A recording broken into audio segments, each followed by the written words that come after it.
Xo'p, bozorda nimalar bo'lyapti? Birinchi o'rinda ehm, altcoin'lar bozori bilan Ethereumni ko'rib chiqadigan bo'lsak, meni hozirgi ko'rishim bizda qonli oktyabr va noyabr oyi yopilishidan keyin dekabrda biroz imkoniyatlar bo'ladi, lekin bu qandaydir bir katta ralli emas, ya'ni risk qilishda ham baribir cheklab olishlik kerak. Ya'ni qanday o'sish bo'lishi mumkin? Aprel emas, iyun deylik. Iyun oyida mana Ozers turibdi-ku. Demak, biz mana aprelda yaxshi o'sish bo'ldi, chunki hamma altcoin'lar hammasi bir juda ham qattiq tushib ketgan edi. Lekin undan keyingi o'sishda, demak, iyun oylarida, ya'ni bu tushganidan keyin iyun oylarida o'sish bo'ldi, lekin katta emas. Ya'ni bu o'sishda biroz distansiyada bozorga yondashishga to'g'ri keldi. Ehtiyotkorlik talab qilindi, chunki shu o'sishda ham ba'zi altcoin'lar o'zini qiymatini yo'qotishda davom etishdi. Hozir endi xuddi shu narsani men kutgan bo'lardim. Qayergacha? Birinchi o'rinda bu haftalik time frame ekan. Eng yaxshisi, ya'ni mana bu shanba ustiga chiqib olishi, ertaga men chiqadi deb o'ylayman. Ertaga har haftani oxirida yakshanba kuni e'tibor bergan bo'lsalar, altcoin'lar birdan bir otyapti. Ya'ni yakshanba kuni market maker bozorga kiryapti. Shuning uchun ertaga bu juda ham tez tiklanib oladi degan fikrdaman. Agar unday bo'lmasa, xato qilgan bo'laman. Ya'ni xato qaragan bo'laman. Meni qarashim ya'ni ijobiy. Faqat qayergacha, ya'ni mana shu maksimumlar yechilguniga qadar 274. Dekabrda shu narsa bo'lishi mumkin degan fikrdaman. Yetmay qolishimiz ham mumkin. Tam 270 ustida o'sha, ya'ni 260 ustida foydani yechib bozordan chetroq turgan ham yaxshi. Ya'ni dekabrda oxirlariga bozorda likvidlik zaif bo'ladi. Sababi o'sha Yevropada, AQShda, boshqa joylarda banklar yopiq, treyderlar dam olishadi. Shu sababdan ya'ni likvidlik hamma o'zini foydasini, pozitsiyasini yopib turadi vaqtincha. Keyin yanvar oyidan yo taker bo'lib bozorga kirishadi yoki limitlar bilan bozorga kirishni boshlashadi. Ethereum bo'yicha potensial dekabr oyiga bu $3400 atrofi. Ya'ni mana bu joy. $3400. Nima uchun katta emas deb so'rasangiz, chunki bizda haftalik time frame'da hozirgi holatini ko'ryapmiz-da, faqat dekabrga. Dekabrda bir katta o'zgarish bo'lmaydi. Katta o'zgarishlar vallohu alam 2026-yil bo'ladi, lekin u ham juda ham tez emas. Hozir qanday davr? Hozir akkumulyatsiya davri. Akkumulyatsiya davrida, demak, market makerlar yoki boshqa bir yirik kapitallar asta-sekin limit bilan arzon narxda tokenlarni sotib oladigan davr. Buni uddalay olsangiz, ya'ni uzoq muddat yutqazmaysiz, faqat olayotgan altcoin'ingizga qarang. Qayerdagi Rakpul, Soai, Ayya, ertaga yana bitta memcoin o'ssa memcoinni olib emas, balki haqiqiy qiymati bo'lgan coinlarda. Jumladan misol Toncoin'da olishingiz ham mumkin. Bir portfel bir qismi sifatida, ya'ni faqat Toncoin olish emas, ya'ni 5% kapitalga aytaylik.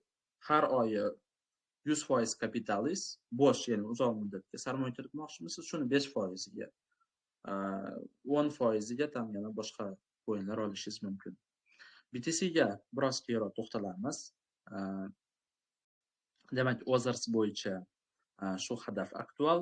Mana bu joylar, chunki bu yerda 10-oktyabr kungi likvidatsiyada mana bu sotishda market makerlar bozorda biroz kuchli manipulyatsiya qilgan bo'lsa, jumlada ya'ni treyderlarda pozitsiyasini nolga tushirgan bo'lsa, futures treyderlarda, likvidatsiya qilgan bo'lsa, undan keyingisi, ya'ni bunda qisman Binance ham aybi bor, to'g'ri.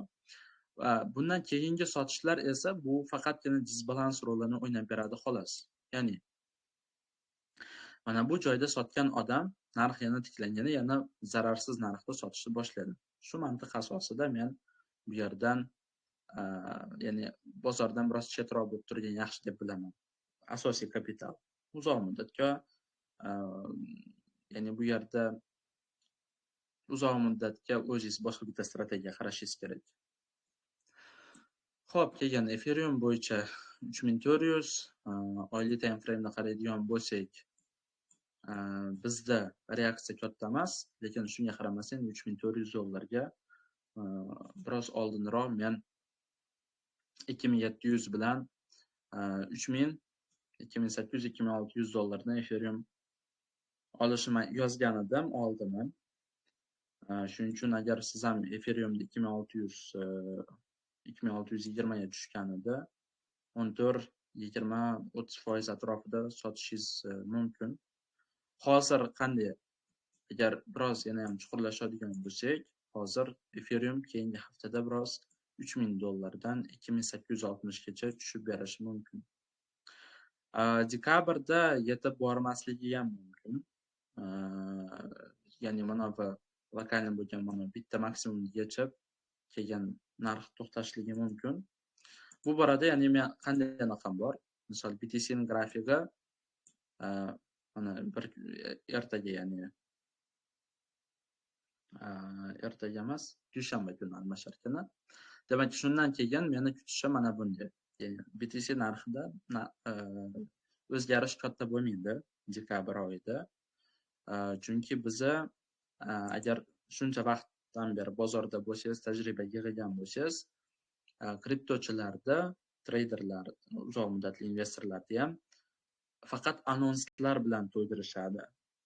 Demoqchiman, anons, falonchi anons bor, yo bu makroiqtisod yoki bu bironta bir kriptani o'ziga tegishli bo'lgan anonslar. 14-yanvar kuni MSCI degan demak o'sha indeksdan birinchi bo'lib strategy degan kompaniyani olib chiqib tashlab, ya'ni qarori chiqadi 14-yanvar kuni. O'shanda agar strategiyadan olib chiqib tashlasa, boshqa kripto zaxiraga ega bo'lgan kompaniyalar ham ro'yxatdan o'chirilishiga to'g'ri keladi. Va bu bozordagi bir katta panika bo'ladi. Ya'ni o'sha panika agar tasdiqlanadigan bo'lsa, ya'ni hozir buni aniqlash qiyin. Hozirdan biron narsa deyish qiyin. Chunki agar raqamli aktivlar ishlayotgan o'sha zaxirasi treasury kompaniyalarida olib chiqib tashlamasa, bular faqatgina pufak, ya'ni Bitcoin bilan altcoinlarda o'sishidan daromad ko'radigan kompaniyalar. Aslida bularda foydasi ham katta emas. Ba'zilari yirik o'yinchilar bor, lekin bu ko'proq misol BlackRockda yoki boshqa bitta investitsion fondlarda ko'proq vazifasi, ular qarashadi. Treasury kompaniyalar esa o'zlari zararli biznes bilan shug'ullanib, daromadini kriptodan chiqarishib olmoqchi. Shuning uchun bu salbiy javob bo'lgan taqdirda ham, salbiy qaror bo'lgan taqdirda ham qisqa muddatli panika, lekin kripto o'ldi degani emas. Chunki bu pufakda, agar qaror ijobiy bo'lgan taqdirda ham o'zini shart-sharoitlarini qo'yadi, aytadi, misol falonchi kompaniyalar chiqib ketadi, falonchilar qoladi deyishi mumkin. Yoki bitta qatori shartlarni qo'yadi. Shunda demak biz grafikda mana bu holatni ko'rishimiz mumkin. Ya'ni bizda mana bunday головой плечо turibdi. Demak, mana shu $100,000 atrofida keyin $60,000 gacha tushishi mumkin. Ya'ni bu salbiy qaror chiqsa. Lekin aytyapman, bu yomon emas. BTC ni arzon narxda sotib olmoqchimisiz? Marhamat. Altcoinlardan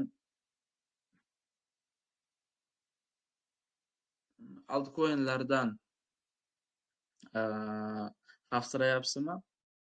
Yuqori riskli aktivlar, ya'ni shunday bo'ladi o'sa. Hozir bu borada yana bitta suratni ko'rsataman. O'zi aslida ya'ni zararsiz investitsiyani o'zi bo'lmaydi. Shuncha vaqtdan beri kriptoda yuribman, 3 yildan beri shuncha tajriba oshiryapman, lekin 80% zarargacha kirib ketyapti. Lekin 80% zarar ham kriptoda bu tugadi, bu skam degani emas ekanda. Chunki misol uchun qaysi bu yili Flock'ni juda ko'p marotaba takrorladim, Bioni takrorladim. Ya'ni o'shalar ham 80% zarardan o'sib berishdida. Demak, ya'ni 80% bu skam degani emas. Agar kriptoda ya'ni 80% skam bo'lmasa, aksiya bozorida ya'ni bu narsa bo'lmaydi deganlarga ham o'zi dunyoqarashi biroz tor bo'lgan odamlar kriptoni faqat 80 shunaqa tushaveradi deyishadi, lekin bironta bir yangi texnologiya taqdim etayotgan kompaniya chiqsin, xoh u sun'iy intellekt bo'lsin, xoh boshqasi bo'lsin, birinchi tushadi. Nima uchun? Chunki odamlar faqat o'zini daromadini yetish uchun, ya'ni qisqa muddatda spekulyatsiyadan foyda olish uchun bitta uyda pulini, to'rtta uyda pul qilish niyatida kirayotganligi uchun market maker uni uchirolmaydi. Ya'ni market maker o'zini cho'ntagiga nazorat qilishga to'g'ri keladi. Shuning uchun narxni pastga tushiradi, ma'lum bir limitni oladi. Misol uchun aytaylik, Solana bo'yicha bu $100 bo'lishi mumkin yoki boshqa bitta coin'da narxi $2 bo'lsa, $2 3 oy davomida to'plashligi mumkin. Bozor narxida sotib oladigan bo'lsa, hamma treyderlar, hamma investorlar daromadlanib chiqib ketadi. Loyihalarda hozir hammasi jarayonda ketyapti. Ya'ni blockchain loyihalar hammasi dasturlayapti, yangilanyapti. Faqat ya'ni hozirdan shunday token o'sishidan hech kimga manfaati yo'q. Dasturlash jarayoni uzoq ketyapti. Xo'p, keyin agar biz potensial haqida gaplashadigan bo'lsak va investitsiyada faqat kriptoda bunaqa 80% katta zararlar bo'ladi desangiz, mana demak oxirgi yillarda faqat daromadli bo'lgan, biron marta tushmagan, shuncha krizis vaqtidan beri o'sayotgan AI kompaniya Palantir 2600% ga o'sdi. Undan tashqari o'zining dividendlari ham bo'lgan edi. Endi dividendlarni hisobga olmasangiz ham, buni ushlab qo'ysangiz ham sizda 26x pul. Ya'ni $10,000 bilan ham yuqori riskli deb kirgan bo'lsangiz, sizda ya'ni 26 barobarga narx o'sgan. Shuncha foydani olib chiqib ketishingiz mumkin. Lekin Palantirda ko'p odam tanimaydi.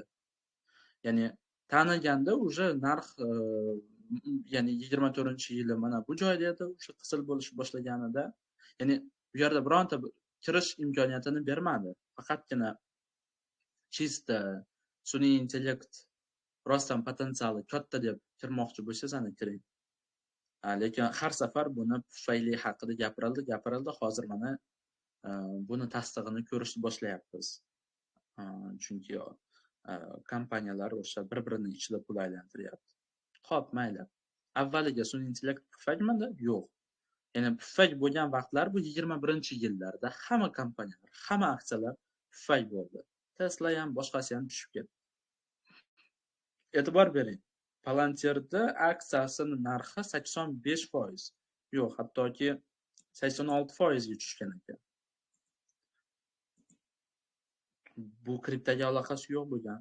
Bu hozir hamma muhokama qilayotgan sun'iy intellekt ustida turgan kompaniya. 85% tushdi. O'lib qoldimi, skam bo'ldimi? Yo'q. Bugun nomer 1 kompaniya. Shuncha krizis vaqtidan beri hattoki Tesla'dan ko'ra aksiyasi yaxshi o'syapti. Yoki boshqa bitta gigant kompaniyalardan ko'ra aksiyasi yaxshi o'syapti. Nvidia'ni muhokama qilmaymiz, chunki Nvidia bu 2017-yilga legenda hisoblanadi. Nvidia o'zini vaqtida Bitcoin mining uchun chip chiqargan. Mining davri tugaganida srazu sun'iy intellektga o'tib ketgan kompaniya. Shuning uchun Palantir bu yaqinda chiqqan texnologiya, bu yaqindagi sun'iy intellekt aksiyasi hisoblanadi. Aksiya bozorida bo'lyapti ekan, demak mana bu joyda biz kriptoni bunaqa tushishiga xafa bo'lmasak ham bo'ladi. Aytyapman, ya'ni mem coinlarni olib, rakpul tokenlarni olib xafa bo'lib yurish bu boshqa, to'g'ri. Ya'ni sizni tajribasizligingiz tufayli siz shunday rakpullarga bir skamerlarni coiniga pul kirgizasiz. Bu boshqa.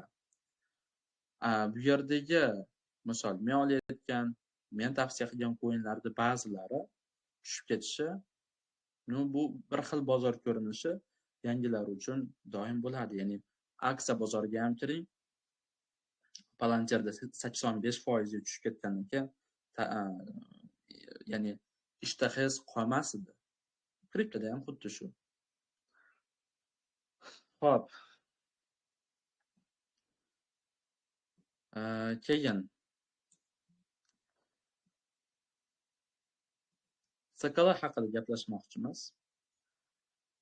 Bu Scala degan token menga yoqqan tomoni, bozor kapitallashuvini tekshirib ko'rsak,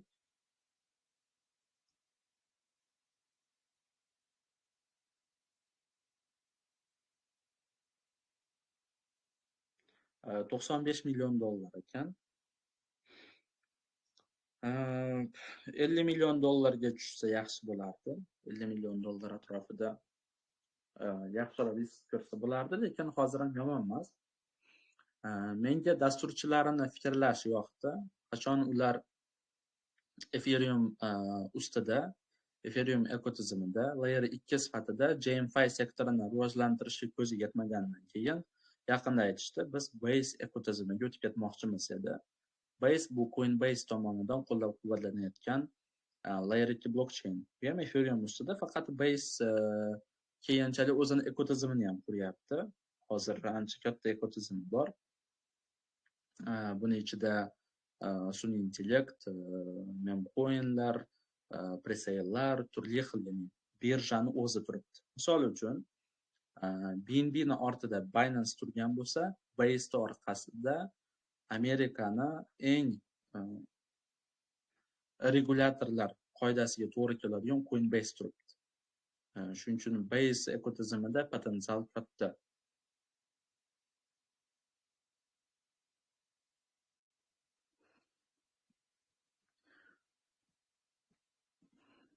Xo'p. Boshqa tokenlar bo'yicha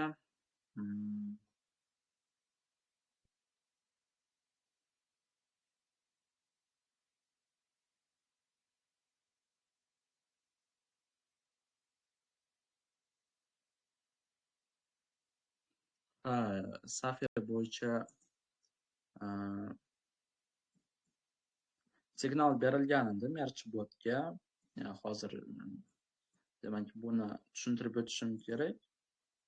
18 sent atrofida signal berildi. Ya'ni mana bu joy atrofida berilibdi.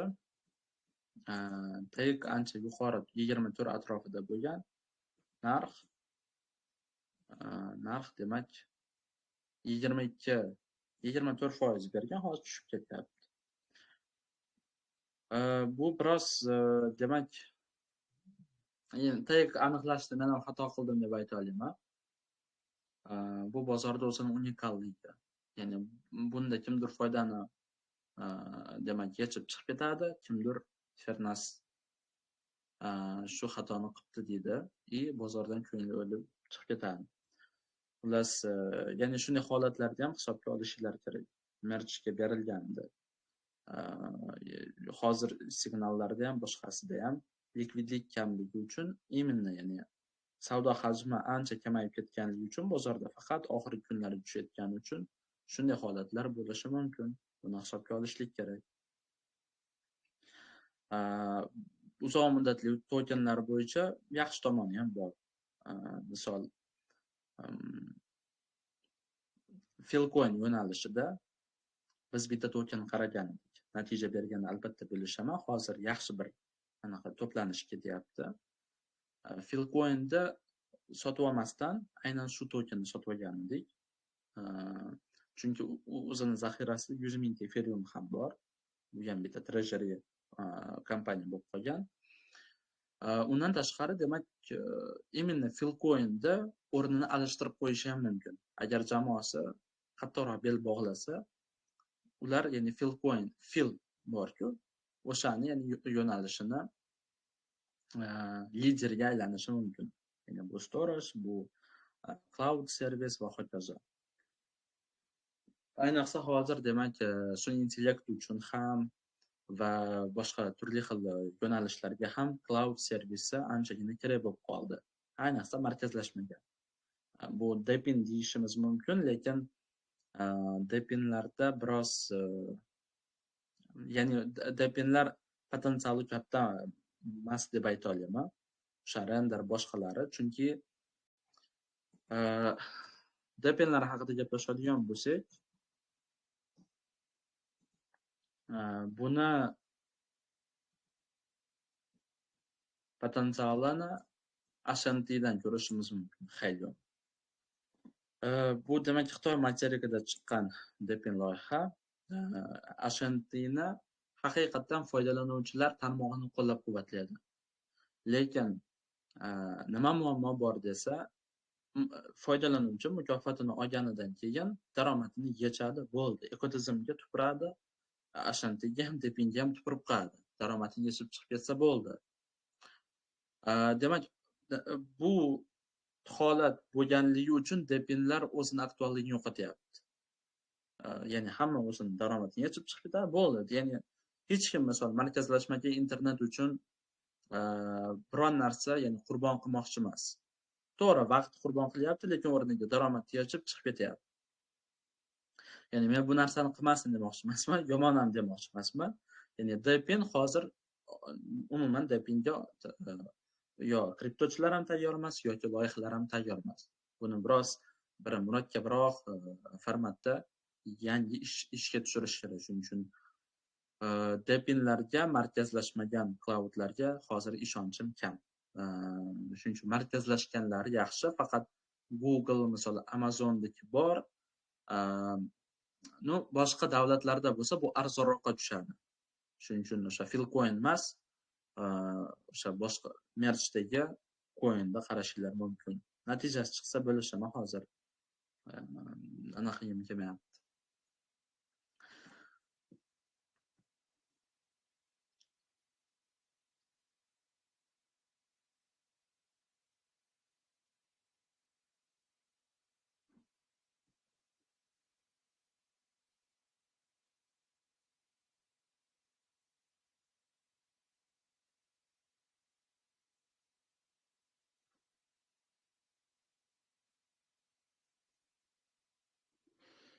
Sizlarning savollaringizga to'xtalib o'taman. Izoh bo'limiga yozishingiz mumkin.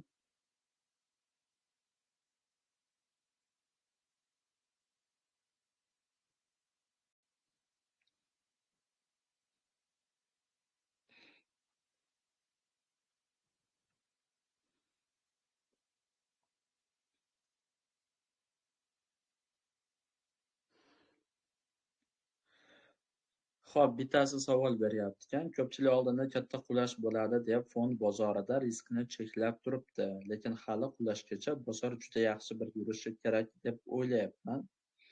Hali FATH qilmaganiga, agar shu narsa yetarli bo'lsa, o'sishi uchun. Va alaykum assalom va rahmatullohi va barakatuh. Avvalambor. Ya'ni bu katta qulash qisman bo'ldi. Misol hozir sun'iy intellekt haqida Palantirda ko'rsatgan bo'lsam,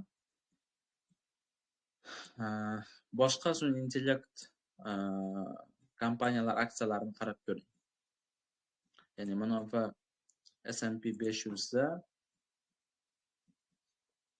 o'tgan 3 haftada, hattoki 4 hafta ham deylik, oktyabr oyi oxiridan noyabr oyi oxirigacha deyarli 4 hafta davomida AQSh fond bozorida juda bir katta panika bo'ldi. Palantirda demak Hozir Palantirga o'taylik-da.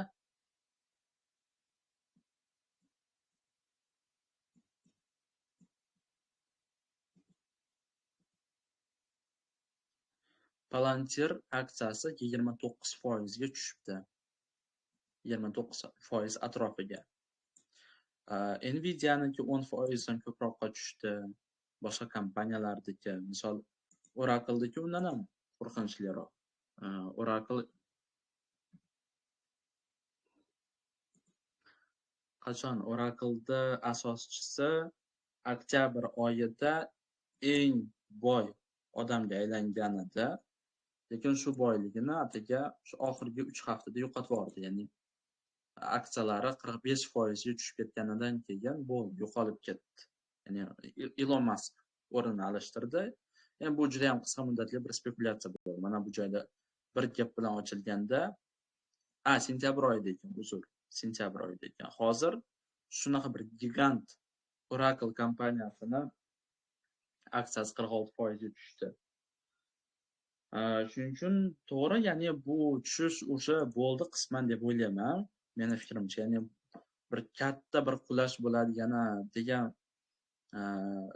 g'oya hozirga emas, biroz yana 2-3 oyga kechikishi mumkin. Yoki 26-yil yoziga kelib kechikishi mumkin. Ungacha ko'p narsaga ulgurib olamiz. Ya'ni ungacha bir bozorda katta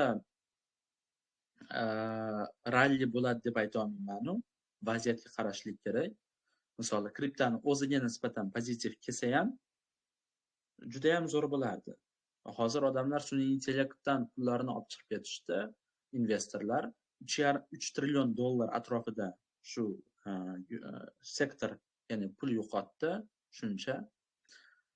Va ya'ni bu kapital diversifikatsiya qilinishi kerak. Qisman bond bozoriga, qisman kriptovalyuta bozoriga, qisman energetika sektoriga va hokazo. Lekin bu narsa endi diversifikatsiyada kriptovalyutalarga ham bir plus tomon qo'shilish kerak. Ya'ni o'sha qandaydir bir o'zini bonuschalari bo'lishi kerak. Bu borada albatta kriptovalyuta bozoriga beriladi degan fikrda hamman. Chunki Charles Schwab degandek yirik broker, demak boshqaruvida bir necha trillion dollar bo'lgan broker, undan tashqari demak Citibank, bu ham bir necha trillion dollar yo bir necha 100 milliard dollar boshqaruvida bo'lgan AQSh yirik banki aynan 2026-yildan kriptovalyutalar bilan savdo qilish imkoniyatini mijozlarga ochishini bildirishgan edi. Demak, o'sha kripto yangiliklar kanaliga o'ting va tekshirib ko'ring yangiliklarni qanchalik rost yolg'onligini. 26-yil anons qilishadi. Ularda hamyonni kuzatish imkoniyati bo'ladi. Xuddi bugun BlackRock ETF yo boshqa yirik ETF'larda pul kirimi, chiqimini kuzatayotganimizda, u banklarda ham pul kirimi, chiqimi bo'ladi. Ya'ni uni mijozlar olishi mumkin albatta. Banklar o'zlari qancha sotib olishini biz keyin bilamiz. Bir har 3 oyga hisobotda, har chorakdagi. Lekin mijozlardagini biz har kuni kuzatib borishimiz ham mumkin bo'ladi. Shuning uchun ya'ni kriptoni potensiali katta bo'lishi kerak aslida.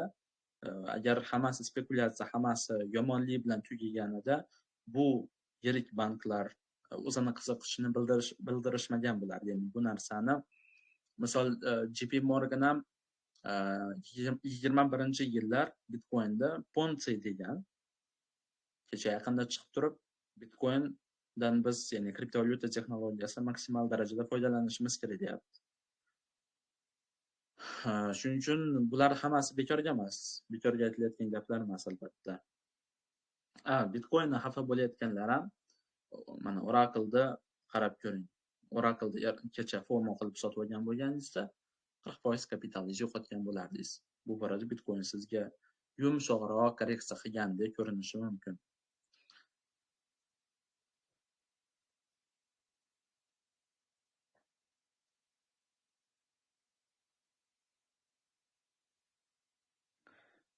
Saharaga nima bo'ldi deb yozibsizlar. Hozir qarab ko'ramiz Saharani.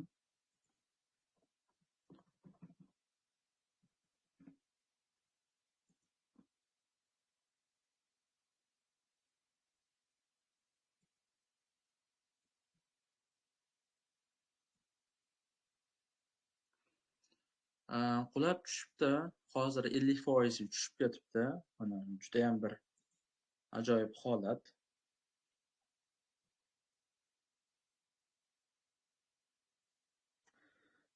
Men Sahara bo'yicha hali naqmagan edim to'g'risi.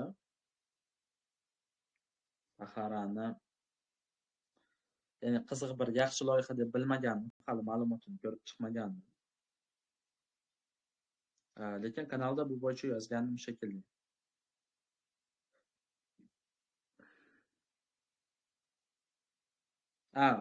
30-iyun kuni listing qilingan edi. Demak, 9 sent 9 sentda 2% top bilan berilgan ekan. Shunda audio tashlagan ekanman. Hozir shuni forward qilib yuboraman. Qaytadan eshitib chiqishingiz mumkin.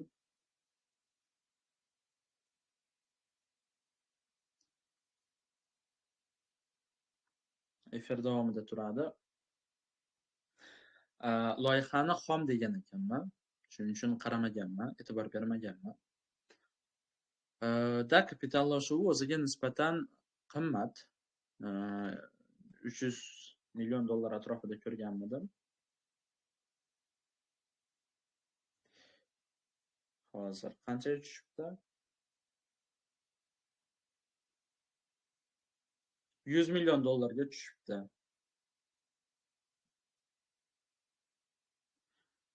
Lekin risk qilib ko'rsa ham bo'ladi shu yerda. Faqat loyihani o'ziga nisbatan bir katta naqam yo'q. Katta bir zo'r loyiha demayman. Lekin risk qilib ko'rsa bo'ladi. Chunki mana bu joyda nima deydi, orqasida bir investorlari bor edi, venturlari yaxshigina edi. Full stack da sun'iy intellekt yo'nalishidagi blockchain hisoblanadi. Demak, bu yerda AI development moliyalashtirish, yaratish, ya'ni ishlab chiqish kontrol qilish, nazorat qilish imkoniyatini berar ekan. Umuman olganda shu platformada siz sun'iy intellekt yo'nalishida o'zingiz hamma ehtiyojlaringizni amalga oshirishingiz mumkin. Faqat blockchain orqali. Yomon emas.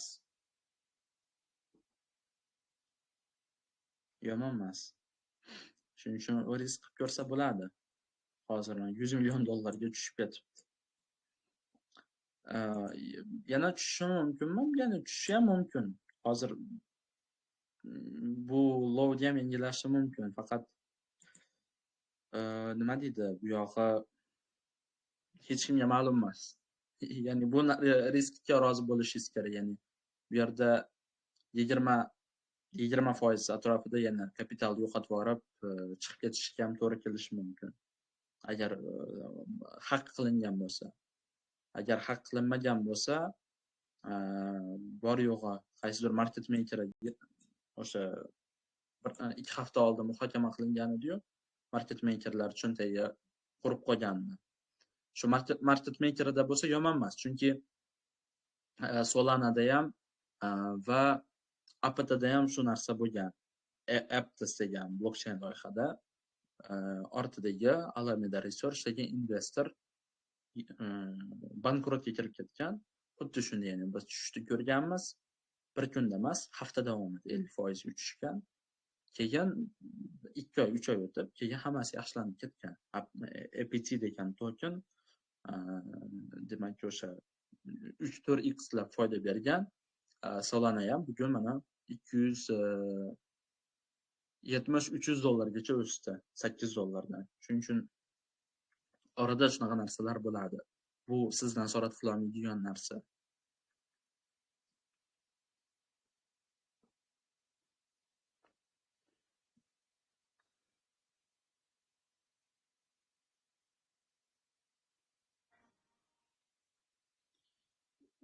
X'da qarab ko'rish kerak, Twitterda Saharada nima bo'layotganini.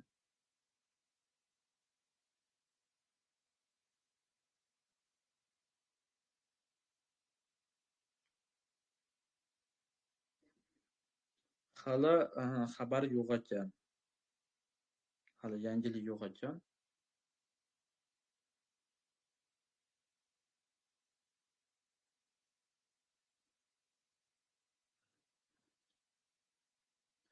Haq qilingan bo'lsa yomon. Chunki haq qilingandan keyin ko'p loyihalar o'zlarini tiklay olishmadi.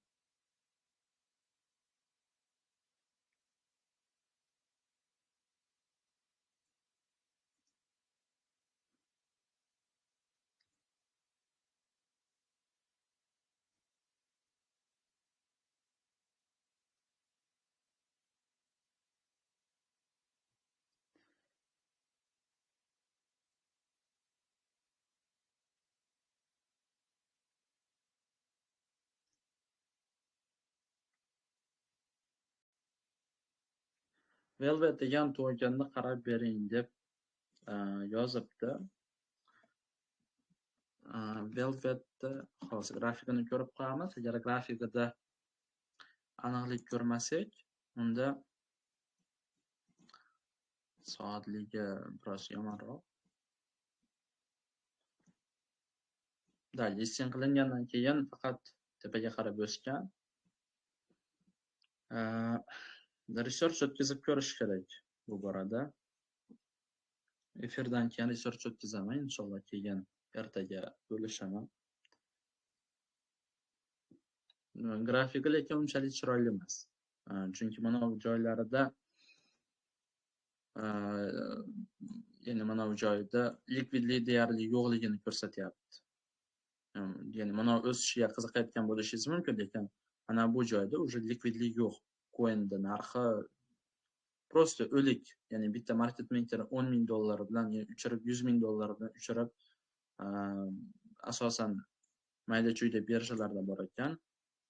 KuCoin, Bitget, Mex, ya'ni bir Bybitda futuresi bor ekan. Katta birjalarda yo'q ekan. Qarab ko'raman inshaalloh, faqat grafiki yaxshi emas.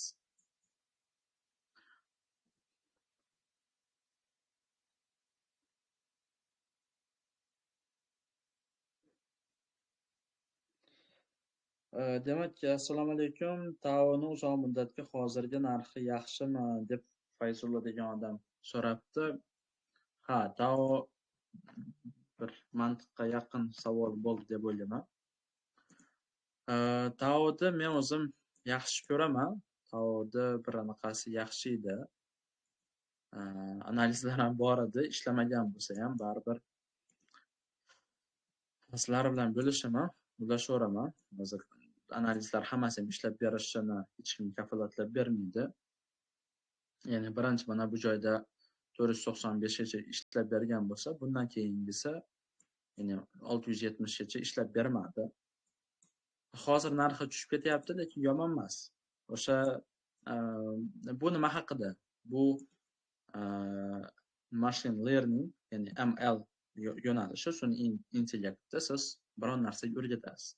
Misol, shifokorga yordamchi qilib o'rgatasiz. Hozir eng oddiysi bu assistent qilish sun'iy intellektdan. Misol, o'zingiz bir firmangiz bor, kompaniyasi bor, shu mijoz kelsa savol beradi. Siz yani har safar bir xil savollarga javob berishda charchab qolmasligingiz uchun sun'iy intellektga topshiryapsiz. Misol uchun bazasini yangilaysiz. Endi Tao bu markazlashmagan mashina обучение, ya'ni markazlashmagan tarzda siz o'rgata olasiz. OpenAI boshqalari Google, Gemini'ni o'rgatishligi uchun o'zlarini o'sha ya'ni Google foydalanuvchilarining shaxsiy ma'lumotlarini olib sun'iy intellektga o'rgatadi. Misol uchun Firnaz Gmailga mana xabarlarni olyapti.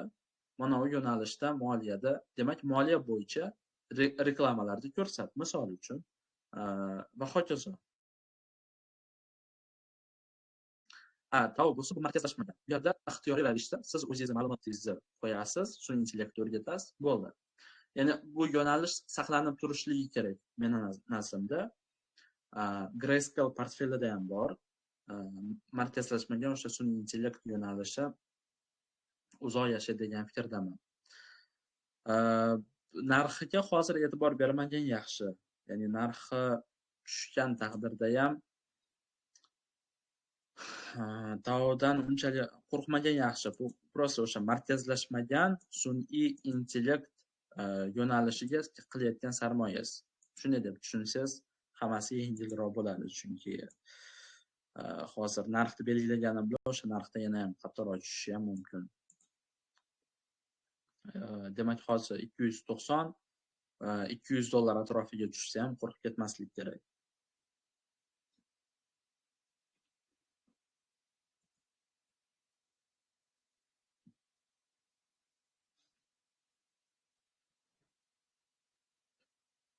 Potensiali katta, lekin hozir belgilab bera olmayman. Chunki hozir to'xtab turing-da, shu yerda $700 gacha o'sganligini ko'ryapmiz. Bozor kapitallashuvi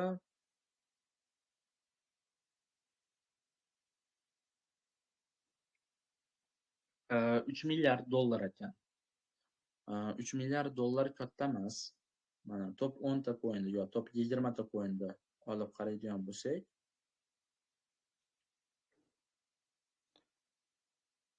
hop, top 10 talikda Doge degandek coinlar turibdi. Yoki hozir mana top 20 talikda ham olaylik. Top 20 talikda ayni vaqtda AVAX turibdi. BSH degan token turibdi, BSH degan, ADA, Doge, 3X lar turibdi. Ya'ni TAO shu top 20 talikda ham ichiga inshaalloh kiradi degan fikrdaman. Potensiali bor. Faqat juda ham uzoq muddatli. O'sha aytayotganimdek, markazlashmagan internetda, markazlashmagan yo'nalishda saqlab qolish biroz qiyinroq. Shuning uchun uzoq vaqt olishi mumkin. Ya'ni bu tez o'sib beradi degan tokenlar rubrikasidan emas.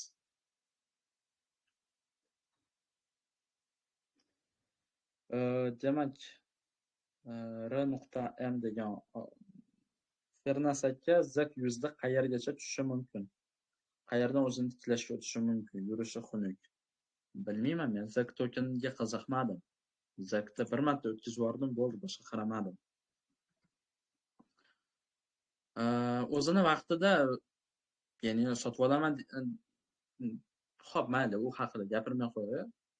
Sotib olishni qaragan edim, lekin hech sotib olmagan edim. Chunki uzoq vaqtim oladi deb, lekin shu hozir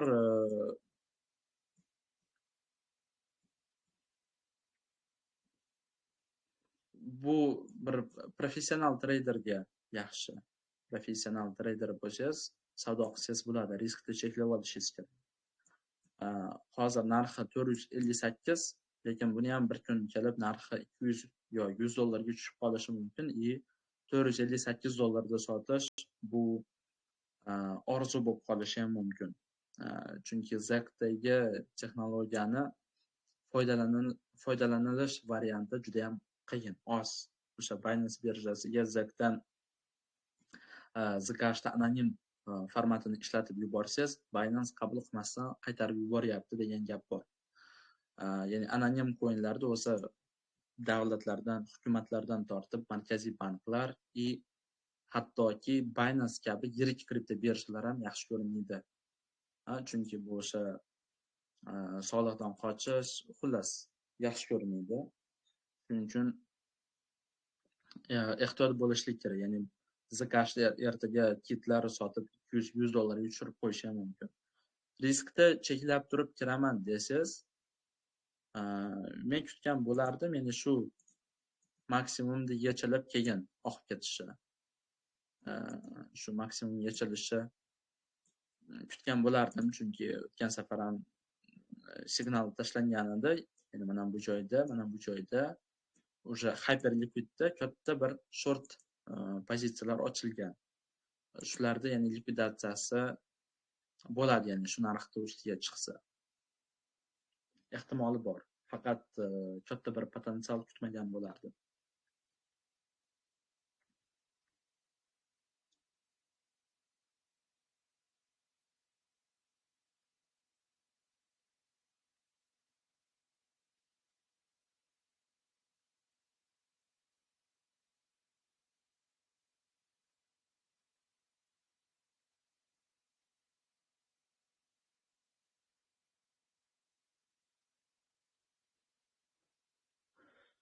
Savolinglar qolmagan bo'lsa, efir tugatamiz.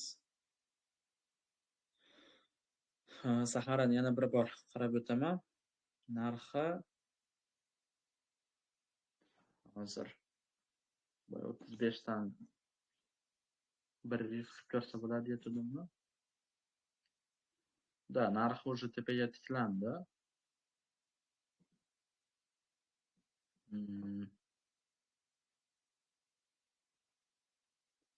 Endi qolganiga anonsni kutgan yaxshi.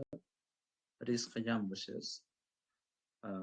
Anonsda o'sha jamoasi agar haq qilingan bo'lsa sotib yuborasiz, vaqtincha kirmay turasiz. Agar yo'q, market maker yomon bo'lsa, unda ushlab tursangiz ham bo'laveradi. Agar uzoq muddatga sarmoya kiritmoqchi bo'lsangiz, ya'ni shu pozitsiyada turganingiz yaxshi. Anonsni kuting. Anonsda nima bo'lganini aytishadi. Haq qilinishi yomon ssenariy, market maker teshilib qolgan bo'lsa, bu yaxshi ssenariy. Xo'p, sog' bo'lasizlar, salomat bo'lasizlar. Efir o'ylayman sizlarga foydali bo'ldi. Xolis, samimiy bo'lishga harakat qildim. O'zimning fikrlarimni sizlar bilan bo'lishim keldi. Bozor bo'yicha nima qarayotganimni ham aytib o'tdim. Keyingi efirlarda ko'rishguncha assalomu alaykum.